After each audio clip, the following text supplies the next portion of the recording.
Welcome to Friendly Disruption, Episode 8. We're titling this one A New Beginning because we're adding a new member to our team. We're super excited to add in Patrick Donovan, who will let introduce himself in just a second. But we don't have a guest today. We're doing a couple of different things too as well with this new format.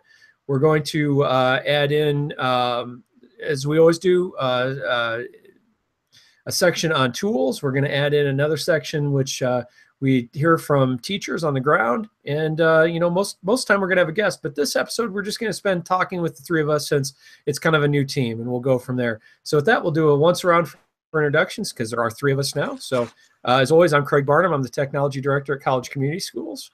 I'm Maggie Pickett. I'm the Accessible Instructional Materials Coordinator with the Cedar Rapids Community School District. And I'm Patrick Donovan. I'm the tech coach at Ames High School in Ames, Iowa. Perfect. Well, we're super excited that Patrick's joined us. We sent out the invitation after I attended one of his sessions at iTech this year. He did a great job talking about accessibility and actually did an Ignite session at ISTE last year talking about his experiences with working with accessible formats, and particularly things that I don't spend probably enough time thinking about, and there's no probably about it. I don't spend enough time thinking about. I think a lot about accessibility in terms of text and literacy and those sorts of things. But Patrick's been thinking a lot about what it's like for kids who might have trouble hearing and those auditory impairments, and that's really cool. So he'll bring a great combination and a great perspective to our team. And with that, I think we want to jump right into our first segment, which is going to be featuring a couple of new tools. Let's do it. And with that, I'm going to turn it over to our newest member, Patrick, to talk about the two tools this week we're going to talk about, which are... All right, two tools are both Chrome extensions focusing on color blindness. I work with a few educators who are colorblind, and I've had some experience with some students. I used to teach physics, and so we get to the optics unit once, and this is like my second year of teaching physics, and I had a student come up to me and say, Mr. Donovan, I'm colorblind, I can't see everything. Like, oh, well, this is going to make this difficult. And that was kind of the first time I personally thought about it as an educator, was the fact I had a student here and we're doing all these labs on color, and it wasn't working for him. And I know with a lot of digital resources we have available to us today, we always want to make sure that we have those ways to check to see if something is accessible for somebody.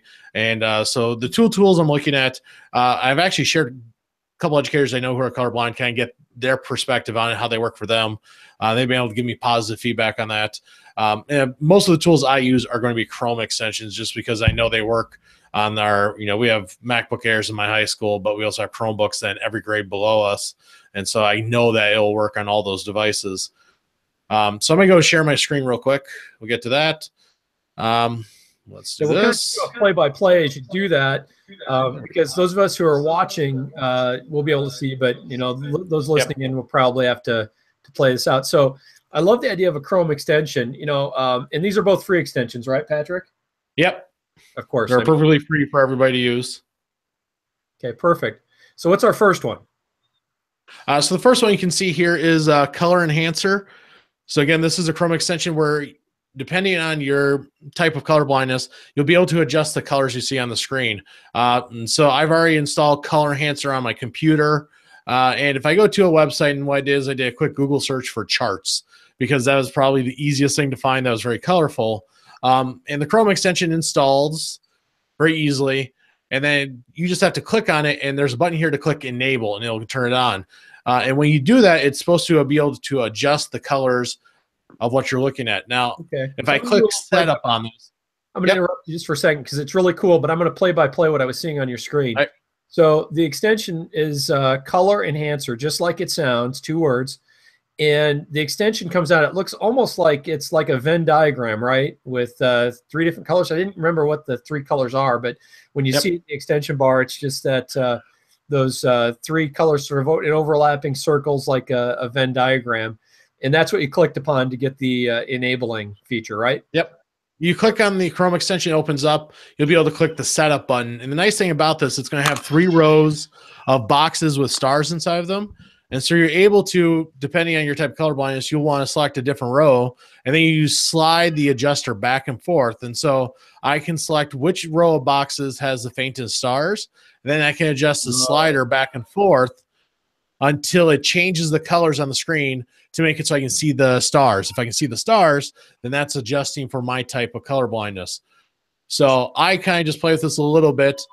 And all I have to do is, again, I'll click on the Chrome extension, I'll click enable, and it will automatically then shift the colors on the screen that I'm looking at. Sure so does. hopefully to make it different enough that I'm able to discern the differences, because especially when we're talking about like graphs, this was the easiest one for me to think about. You know, we use all these different colors, but yet if the colors don't look that different, somebody's colorblind, it's no use using those colors. And the nice thing with this Chrome extension is I can check, enable, and uncheck it. So for somebody who's colorblind, they don't have to have running all the time. And there's even a quick slider next to the enable button where I can then adjust the levels in case I see it doesn't work for that. Now, one limitation to this that I've seen, or at least talked with, is that it may not work with you know, high-end interactive elements of websites. It seems to work really well with images, but if we're using like a digital textbook or some plain sites, it'll be able to adjust those for the person who's colorblind. So that's color enhancer. And yeah, the icon for it that shows up in your row of Chrome extensions is just the 3 primary colors: light, red, green, and blue. Yeah, so that's kind of the first one. I think I've heard from a couple teachers who are colorblind that it's worked well for them to help them better see some stuff on their screen that they weren't able to see before. See, what's cool about that one, one of the many things that jumps to me, and Maggie, I'm sure you'll have a take on this too. You know, I always focus things through sort of a UDL perspective, or and when I look at that, you know, I could see us like, in fact, I know when I go into the office tomorrow, I'm going to have a conversation with my team and say, this is one we're going to push out for everybody. We're going to make that available to everybody right off, because that's one that you can adjust the colors right on the fly. You don't have to ask for it. You don't have to do anything special. And what was really neat about that is, like you said, you could enable it or unenable it. And as soon as you enabled it and played with that slider, you could really see what's different. It's a great self-advocacy tool for kids. In fact, no one would have to know if we put it out there for all those kids if you're using it or not. You know, you wouldn't even say, hey, I'm colorblind, I need help. You know, you could just totally take care of it on your own. That's really a neat thing. Yeah, absolutely. Once you toggle that button on, there you have no idea that it's even on. Yeah. That's really neat. Yeah, I'm a big fan of any tool that kind of blends into the background so the student who's using the tool doesn't stand out. You know, and the other thing that's really nice about it is I love the fact that that there's an easy way to calibrate for yourself too. I mean, that doesn't take a ton of explanation. I mean, I think most people who have any experience, and I have very limited experience with color blindness, but even I know that I've seen enough color blindness tests to look at the display you showed within the extension and know how to calibrate it so I could make out those stars better. I mean, it was really super intuitive. So that's a neat tool. Well, and Patrick, you mentioned not being able to use the tool within those digital textbooks, right? And I think that's probably potentially by design on the publisher's part, just trying to lock down any ways to change the content from an outside source. But I think that's where we as educators need to go back to those publishers and say, hey, now wait a minute. If you're going to lock this down, then we need to have a way to adjust the coloring so that people who are colorblind or who need a black background and light text can change the text and those things to make it more appealing and more visually enhanced for them. But this is a really great tool to use outside of that learning environment. And I love that idea too. I'm going to jump in here again. I don't mean to take up all the air, but the idea, I think you're so on target, Maggie. I love to reinforce that idea that we as educators have power in this conversation, because we need to be taking advantage of that with the idea that if things aren't meeting the standards, you know, because I'm guessing, and I'm just going to guess here, but any sort of digital acts, any sort of site that probably doesn't work with an extension like this probably isn't WCAG 2 compliant, is my strong suspicion. And as we talk about bringing new things into our district, or in front of our kids. We need to make sure that they're accessible for everybody, and if they're not, we need to put direct pressure upon vendors to change that. Absolutely. So for our listeners, Craig's referring to the WCAG 2.0 second version, WCAG being Web Content Accessibility Guidelines, and that's the second version, 2.0. They have like this tiered system of things and websites and web content and how they judge whether or not those things are accessible. And so 1A would be just the lowest level of accessibility. It doesn't meet 508 accessibility guidelines that we get from the federal government, but the 2.0 meets and barely exceeds those guideline standards, and so those 508 standards. And so I think what you're referring to, yes, I think any site or any digital content that shuts that down, it wouldn't get that robust feature, right? We wouldn't be looking at a robust system, while some of the other standards that they do talk and touch on may be intact. But yeah, that is our responsibility to go to publishers and demand that they are WCAG 2.0 AA accessible. What that means, AA. I'm ready for the next tool, Patrick. Are you ready for this? Patrick, that was awesome. The one thing I'll add about this, and this is kind of reason why I like digital media better than paper textbooks, is because I know I can use this on certain resources, but a kid looking at a textbook is not going to be able to modify it. So this is one of those things I put our nail in the coffin of paper textbooks. The other tool is called Chrome Daltonize, and it's spelled Daltonize. And while this has, it advertises that it can do very similar things to the Color Enhancer Chrome extension, where it can adjust the colors. The feature I like about this Chrome extension is that it can actually simulate what a colorblind person would see on that website. So in order to really kind of see this, and of course, if you're listening, you don't get to see this, but I'm going to actually remove the Color Enhancer one that I just installed. And so with Chrome Daltonize, again, it's a free Chrome extension. I just have to go on the Chrome store to add it to my Chrome browser. And then I'm going to go back to my charts page because my charts have all these nice colors. And if I right-click on the Chrome extension, I can get into the options. And you do have to kind of go in the options to change, because what it's going to do is kind of, right now I'm looking at a screen where it says, it's very basic screen. It says filter type, and Daltonize is kind of how they're going to adjust the color. I'm going to go down to simulate. And I also I get 3 options for the color vision deficiency, where you can look at the 3 common types of color blindness that are out there. So I'm just going to pick the first one there. And he even set this so it runs automatically at the page load. So I'm going to check that box, and I'm actually going to close that. I'm going to go back to my charts page and refresh it. And then the Chrome extension is going to go through, and it'll kind of take a second there. But then I'll start to see how the colors will change right away for me. And so then I'm going to get a better understanding of what my colorblind students will see if they're looking at that resource. So I'm going to interrupt right now because I have to narrate what Maggie and I are saying, which is really fun. It's not fun because, but it sort of takes your breath away in the standpoint that what the extension does is it does a great job of simulating what it's like to be colorblind. And so when Patrick made those changes, there was dramatic change to this Google page he had pulled up with a whole set of charts on it. Suddenly, it becomes much more monochromatic, much more singular in its color, and very, very difficult to differentiate between the various elements on each of the charts. This is really interesting stuff. You know what it reminds me of? I don't know if you've ever seen those videos floating around on social media of people putting on the I forget what the glasses are called, but people who are colorblind putting on the glasses that help them see the range of colors, and how emotional it is. But it's just seeing it from the different perspective, flipping it on its side. That was really all these bright, beautiful rainbow colors. All of a sudden, the page just kind of fell dark and kind of just very one palette. Oh my! Thank you for sharing that. And I think it's just useful. Again, I think it's going to have the same kind of limitation as Color Enhancer, that there may be some more advanced media types out there, interactive ones especially, where it may not be able to fully work on. But at least for a lot of different type of resources, you'll probably be able to check to see what your students would see.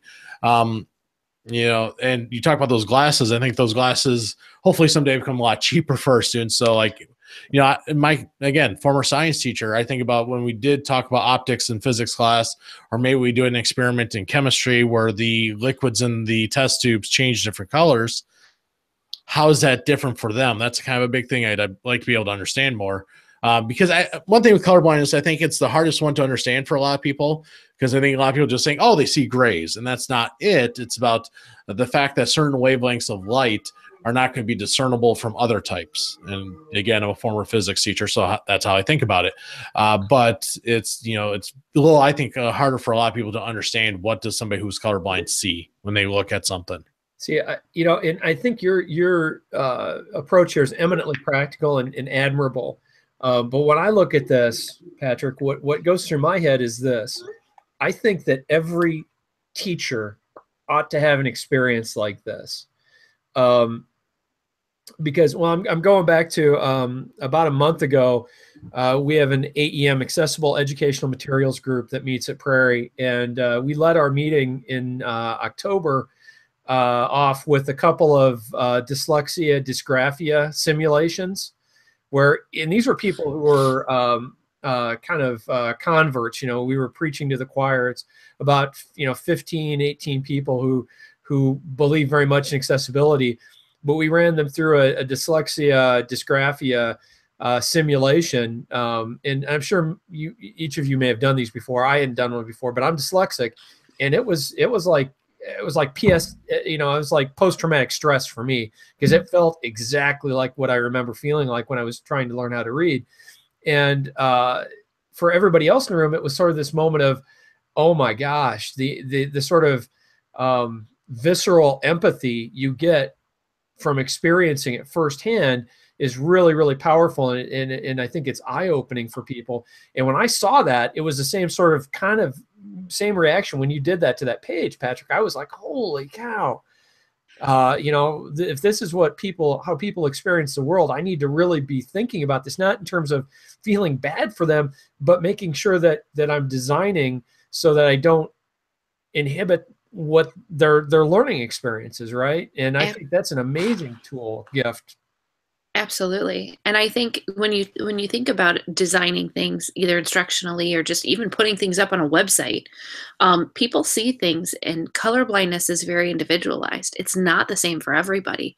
And so what one person sees, or the color palette that the view that they're having, is very different than a view that someone else is having. And so making it, especially again, I'm thinking about our web developers, making things adjustable so that if you are presenting content in a way that you have to be matching colors, I'm thinking about those graphs, Patrick.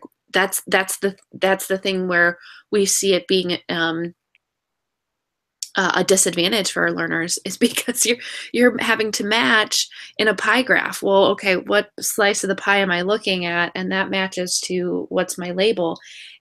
I'm thinking about high stakes testing, all these different things that are developed that are being color coded, and we're having to engage students from this vantage point.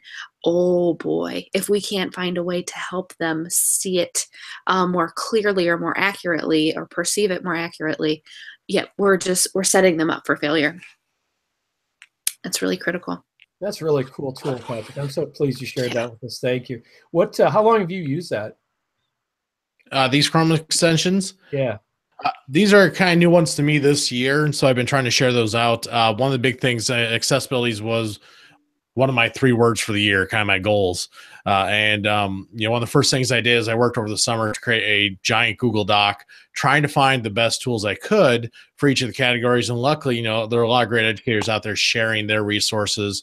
When I was at ISTE, I was looking at some presentations people were doing, and I was able to find a lot of these tools. And so these were ones that stood out to me just because I didn't see a lot for color blindness.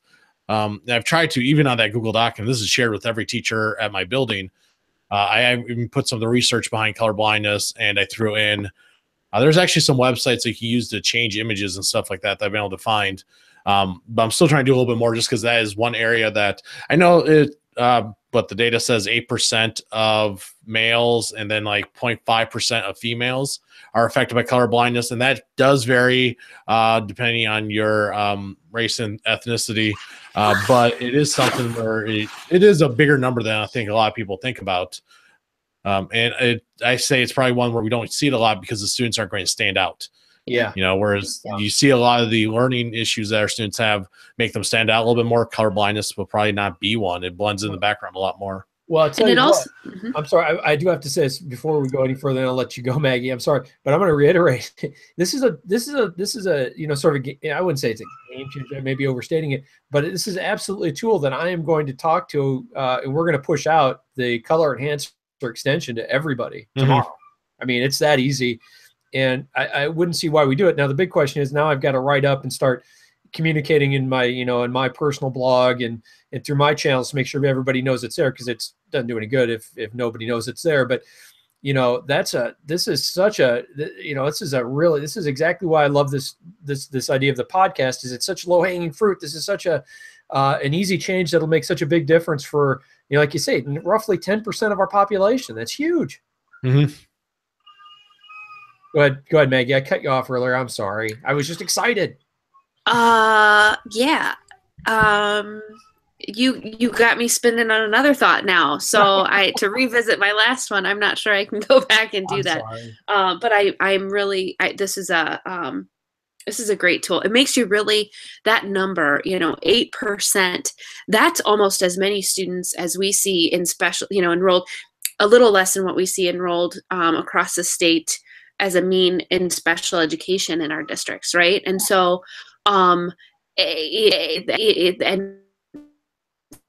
like the number, the amount of kids who have differences that need to be addressed within the content that we're presenting them, and I just, thank you for sharing.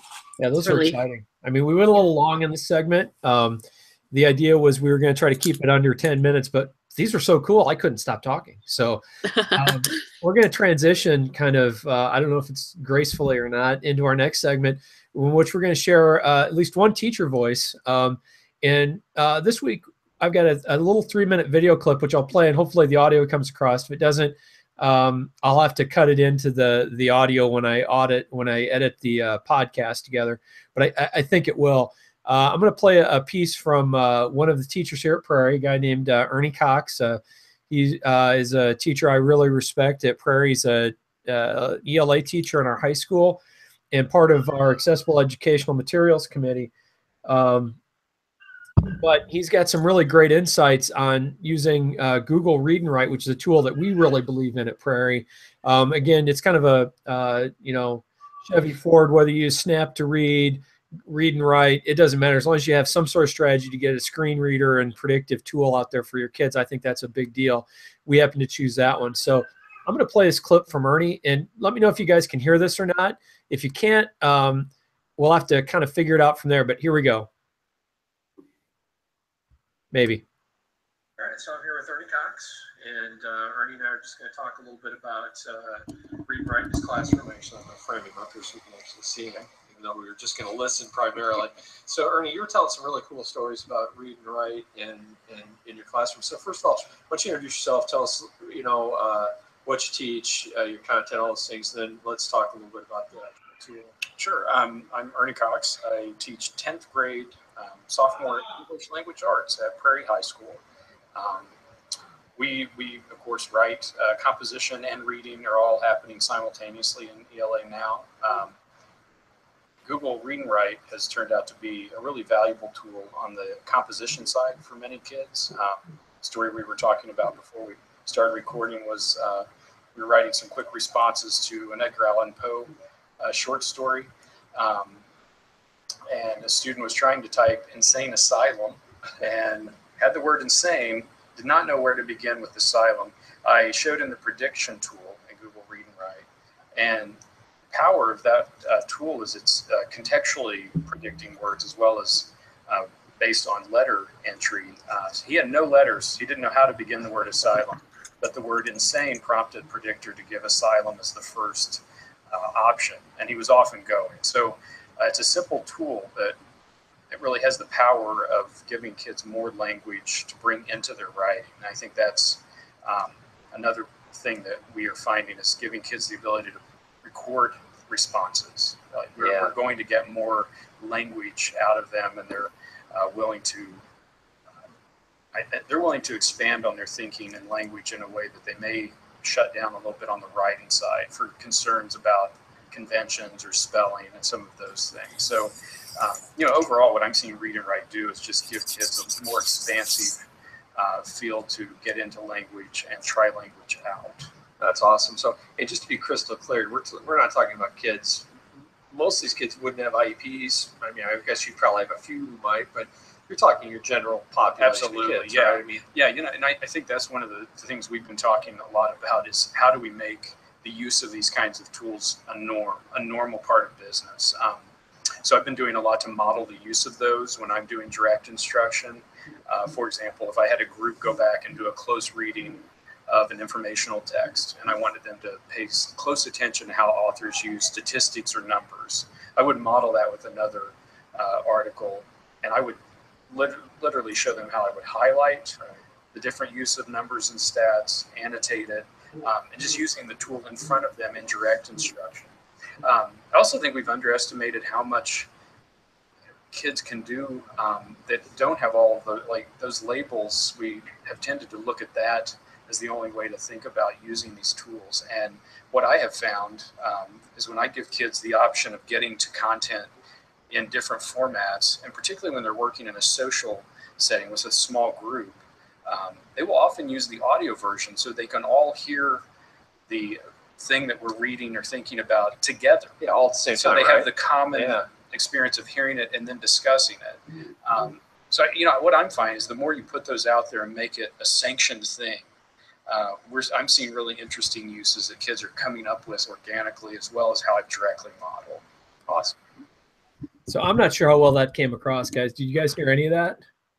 Oh yeah, it came out well for me. Perfect. Yeah.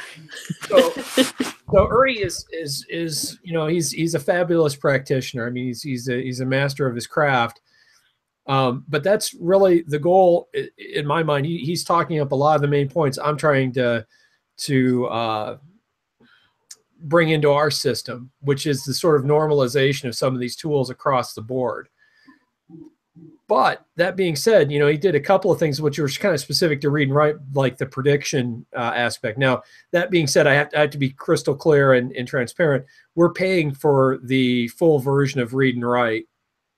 And we've committed to that for the last 2 years, and I would anticipate we'll go forward doing that. And it has some of those other features where he was talking about the the prediction tool and the recording tools and such. I'm not sure, Maggie, you'd have a better idea. I can't remember where the break off is between the free and the paid version for the extension. But you can hear he's got some pretty cool ideas on how to use that stuff. Absolutely. I want to I want to share that snip with some of the high school teachers we've been talking to in our district. I think hearing about this from a perspective of this isn't just for the handful of kids you're seeing throughout your day who have these tools documented on their IEP, right? These tools can be supportive of a broad range of learners. That's Ernie, yes. I'm so excited. No, and the way he just came at it with giving those examples of something that strategies and content that he would be teaching in a 10th grade ELA class. It's critical. That's awesome. Thanks for sharing that, Craig. Yeah, well, it's easy when you work with great people. I wish we could say everybody at Prairie, and I'm not knocking everybody else at Prairie. Don't get me wrong. I'm not doing that. We're doing our very best, but Ernie is someone who is, and in fairness, I also have to give the additional context that Ernie was a teacher librarian last year at our intermediate building, where we were piloting our assistive technology SDI grant from the state. So, he kind of had a front row seat at what these were going to be able to do. And when he took on the 10th grade job this year, it was a very natural fit for him. At the same time, it's still really commendable what he's talking about there. And I like I said, my goal would be is that across the board we would get practitioners thinking in that frame. Yeah, sorry, go ahead, Patrick. Well, we use Snap and Read, but it's kind of the same mentality with that, where we have it available for every student in the district. And when we rolled out, we told every teacher this is available to every kid. We want this available to them. And I've had a lot of our special ed teachers, our reading instructional teachers, reach out to me, and I've worked with their students a bit. But I've been trying to really get that just the understanding that this is available to everybody. It's not just for those with 504 IEP. We want these tools used by everybody in our building. Yeah, and that's the real struggle, isn't it? I mean, and it's not a knock on anybody. Again, I don't mean to make it seem like this is a malpractice, but it's something that we need to do to adjust practice, because we've got a new set of tools available. I mean, this is I've been in the technology business since in schools since about 1995, so quite a long time. And there's been all these sort of promises over the course of the years about how technology is going to improve the lives of learners and make things better for kids. And in many ways, there's been times it has, but there's been many ways that we've kind of overpromised and underdelivered. And I look at tools like this. I hear stories about what you guys are doing with Snap and Read at Ames, and what we're doing here with Read and Write at Prairie, and some of the other exciting things that are happening in Cedar Rapids. And I look at that and I go, this is really a chance for us to deliver strongly on that promise of the digital tool, and it gets me really excited. So what I'd like to do next is do one last transition. And then we'll kind of wrap things up for the week. So normally in this segment we would have a guest in, but we're kind of counting Patrick as our guest this month because he's so new to our team anyway. And so I thought what we would do is take a couple of minutes just to hear Patrick, if you don't mind talking a little bit about your ISTE Ignite session that you did. Was that last year you did that? That was this summer. Yeah, that's what I meant. Yeah, yep. Last day. So why don't you go ahead and just give us a quick summation of what you talked about in your Ignite session, and then we can talk. I mean, it's such a great story. I'm sure there'll be all sorts of interesting conversation that comes from that. I'll actually say the idea for my Ignite started back in 2016 in the summer. I was at the Google Innovator Academy in Boulder right after ISTE. That was in Denver. And that's where I got to meet some great teachers who were working on different innovator projects. And a couple of them were working on accessibility. Melissa Oliver was a great person I got to meet, and she was focusing on design for accessibility. And that made me think more about my own experiences as a learner as a kid. And that's how I designed the Ignite. I figured if I was ever going to do an Ignite, it probably better be on this topic because it was one that was my story. It meant the most to me. Or if I presented at conferences a lot about, digital feedback, gamification, flipped learning. I've done a lot of different sessions, but I think accessibility was kind of the big one that struck home with me, that I just kind of almost forgot my own learning experiences for a while. But my Ignite at ISTE kind of focused on the fact that when I was in school, I needed a piece of technology in order to learn. I couldn't learn the same as everybody else in my class because, my hearing was to the point where in my right ear, it was very low. My left ear was still pretty good, but I just wasn't hearing much on my right ear. So I had a hearing aid, which was an expensive piece of technology, and it made me stand out. And that was always one of those things because it made me stand out in terms of bullying. I had kids that would pick on me because I had this hearing aid. To me, it felt huge. I was actually able to, I had my mom find an old picture of me in elementary school that had my hearing aid in it, and I was happy to find that. And I did a blog post right away, threw it up on my blog.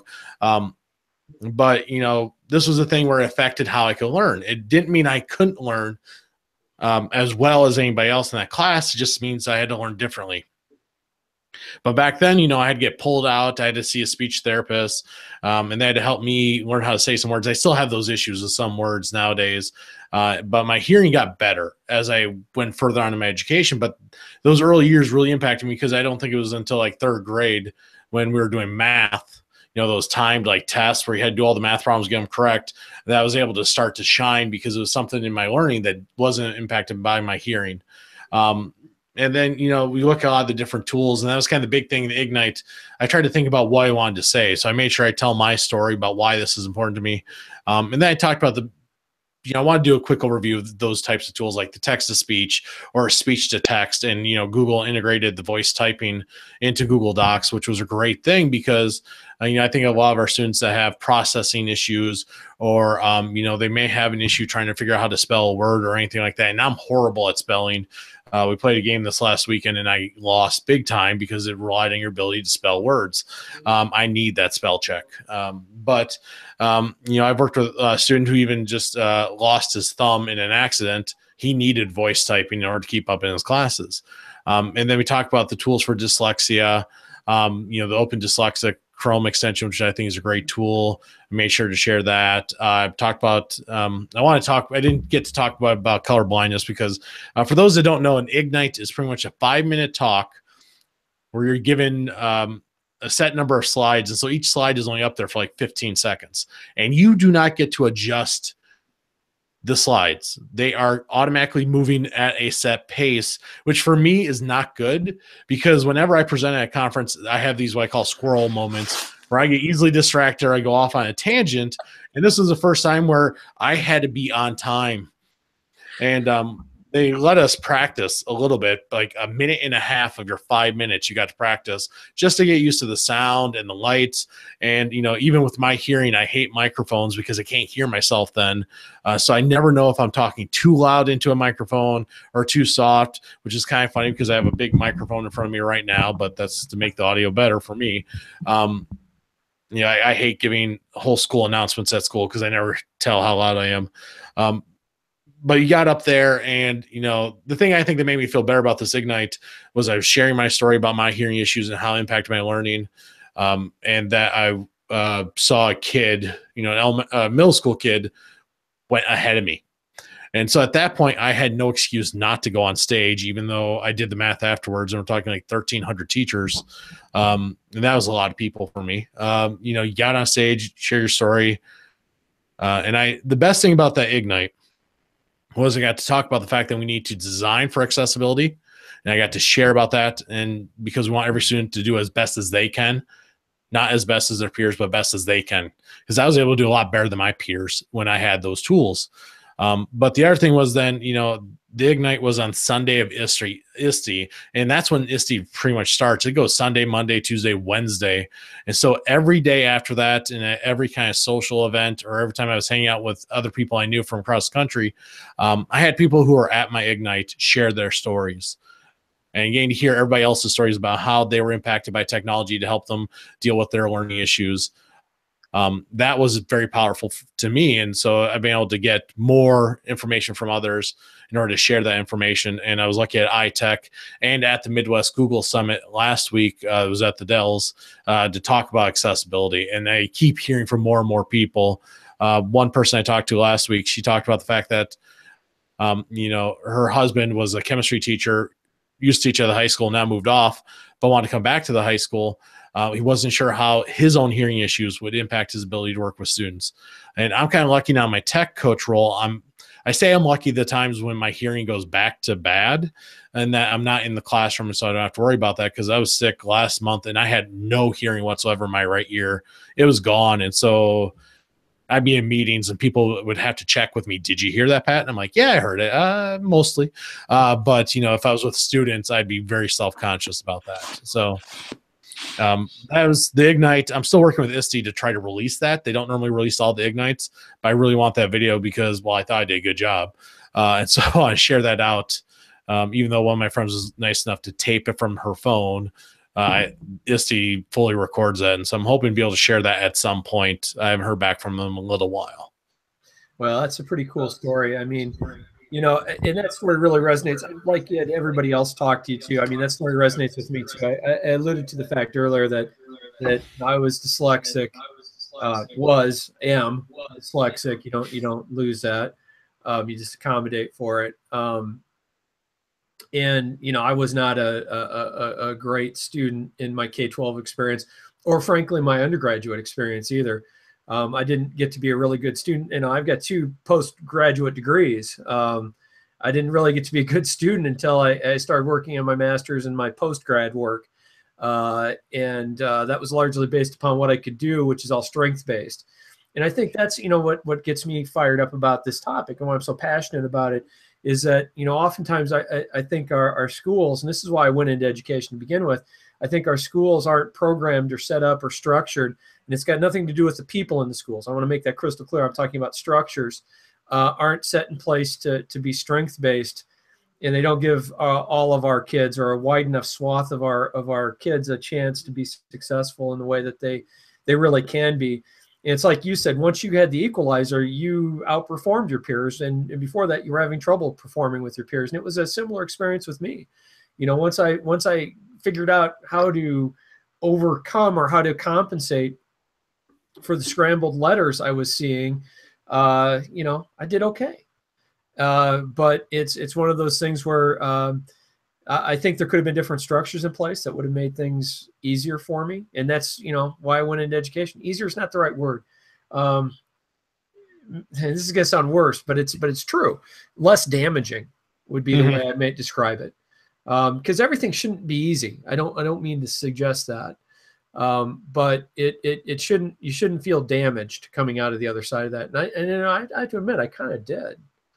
And so when I heard your story, it really, like I said, it really resonated with me, and I was excited that you were interested in talking with Maggie and I, once a month on this. So thanks for sharing. That was awesome.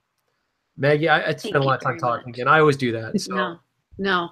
I there are so many things you both brought up that are swimming around in my head, but I'm sure those are topics for another day, because I think we could go deep on some of those. But I thank you, Patrick. Thank you for sharing your story. I think your story is unique to you, but not unique when it comes to thinking about accessibility. Honestly, I think it's probably the piece of the puzzle for so many kids. And until we can shift the mindset of these tools are a crutch, these tools are that's cheating, because you guys are such forward thinkers, but we do still have some of those underlying misconceptions about some of these tools and these supports. And so I know we can go deep into that for another day, but thank you for sharing your stories. Yep. Well, and I'm sure we will. So we've gone about our 40 minutes for this episode. So I'm going to wrap us up. I do want to summarize what we sort of talked about. So we let off and shared a couple of tools and the two extensions. And I may need help with the second one, Patrick. The first one was Color Enhancer. That's the one that got me all fired up.